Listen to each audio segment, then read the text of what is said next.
Welcome to Mission Majjhima, Ajahn.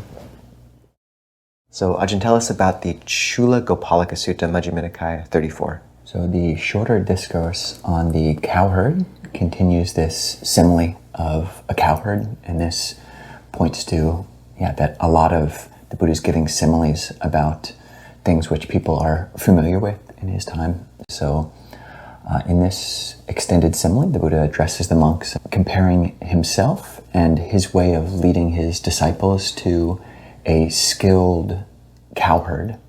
So an unskilled Magadhan cowherd, Magadha being where he's located, this unskilled cowherd basically leads all of his cows across a stream without looking at the near shore or the far shore. And they go across and all get bunched up in the middle and meet with ruin. Whereas the skilled cowherd leads the strongest cows first. So leads the bulls, the fathers of the herd. These are compared to arhants. The next, he leads over the strong cattle. These are like the non-returners. Then he leads over the heifers. These are like the once-returners. Then he leads over the calves and the feeble cattle. This is like stream enterers. And then the just-born calves and who are being led on by their parents mewing. So that is like the Dhamma followers or faith followers. And then the Buddha concludes with just a beautiful verse, and this is the first time in the Majjhima that we've met with this exact format of the Buddha giving a teaching in prose and then ending in verse. Ajahn, what would you like to draw out of this sutta? A few things maybe. One is, and perhaps to kind of go directly into the stages of awakening, because they can be somewhat inscrutable at first for someone just encountering them and seem kind of like a strange esoteric leveling system. I think we may have spoken about this briefly in a previous discourse, but it's worth talking about here again. The 4 levels of enlightenment are generally mapped onto 10 fetters which are given up. So a stream enter, a sotapanna, relinquishes doubt, attachment to rites and rituals, and self-view, identifying explicitly with the 5 aggregates of clinging as personality. And they, it said, will never fall back to a lower realm and are destined for awakening within 7 lifetimes at most. And the next level of enlightenment is a sakadagami, a once-returner, which is someone who's attenuated the 2 fetters of sensual desire and ill will.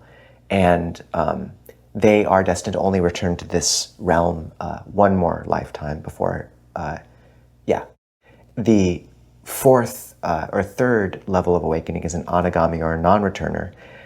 They've completely done away with ill will and lust, and they are destined to never be reborn again as a human, but rather, or even in the upper deva realms, but rather to be reborn in the pure abodes, as they're known, before attaining awakening from there. And then the 4th is an arhat who destroys the final 5 fetters of desire for rebirth in the form realms, the formless realms, restlessness, conceit, and avidya, ignorance. And they are completely awakened. And to note that it's useful to see these 4 levels as letting go of different levels of conditioning. So sotapanna, who lets go of self-view, of identity, identifying as this is my name, this is my personality, etc. And with rites and rituals, etc., they've let go of the social level of conditioning, what comes since they're born. Then the biological level of the conditioning takes longer. It's deep. And that's why I think the 2 levels of once-returner and non-returner are required until that's let go of sensual desire and ill will, those basic biological impulses to draw towards and push away, to feed or run. And the final 5 fetters are the conditioning or the kind of elements of the mind itself, which are let go of. Conceit, this sense of I am, the subtle hovering, which can be restlessness and ignorance, along with desire for these more refined rebirths. So just to map those 4 on, and then the very interesting two figures here, which are the Dhamma follower and the faith follower, which are kind of strange categories that are a bit hard to get our mind around because they're not yet Sotapannas, stream enters, and yet they are destined for awakening, the Buddha says, in this and other discourses. And it's a bit heartening, actually, because, the Dhamma follower is one who's thought over the teachings, heard them, and has the five indriya faculties of faith, energy, mindfulness, concentration, and wisdom. And they're destined for awakening eventually, for Sotapanna, by the time they die or at death. And a faith follower is usually thought of as slightly below that, but at least in the commentaries, I'm not sure how accurate that is or not, but they have a modicum, they approve of the teachings and have affection and faith. And that's such a sweet acknowledgement of kind of a more, it gives a lot of us a bit more hope, perhaps, in the sense of widening that view of what a noble being could be, or at least those moving towards that stage. Ajahn, what would you draw out of this discourse more? One thing to pull out, which isn't explicitly said, but it's rather amazing. The Buddhist Sangha, the monastic Sangha, is perhaps the oldest institution, definitely one of the oldest institutions in human history that's still in existence. And how did that happen? And the Buddha kind of hints at how it is. There's another sutta which the Buddha says that because he laid down rules for the Sangha, and that helps. We've got very clear structures which we recite every 2 weeks, but also this aspect of he's leading the arahants. These are not normal humans. These are people who've reached a superior human state. It starts out as a belief, a foundational belief of mundane right view that there are samanas and brahmanas, there are people who practiced what the Buddha has taught and then had realized nibbana, basically. And there are arahants. And what the Buddha first did after he attained enlightenment was to go and find his old students and teach them until they became arahants themselves. And this is, he didn't go off and find the biggest place he could teach to teach the most people. But basically he's wanting to have very potent teachers. He's teaching teachers because that's where inspiration really lies.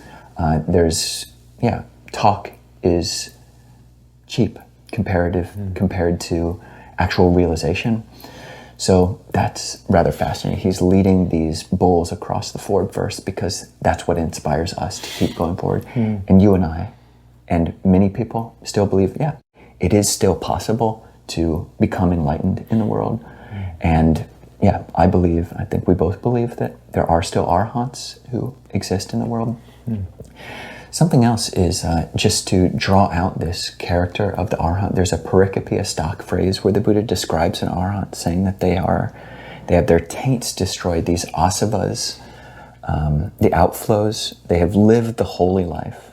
They have done what needs to be done. This is a characteristic of someone who's practiced, is that there is an end. This is what inspired Ajahn Chah to practice, is that he was looking for what had an end, whereas so much in life just doesn't have an end. They have put down the burden, they've reached their own goal, destroyed the fetters of being, which you described, and are completely liberated through final knowledge. They've breasted Māra's stream and have gotten safely across to the further shore.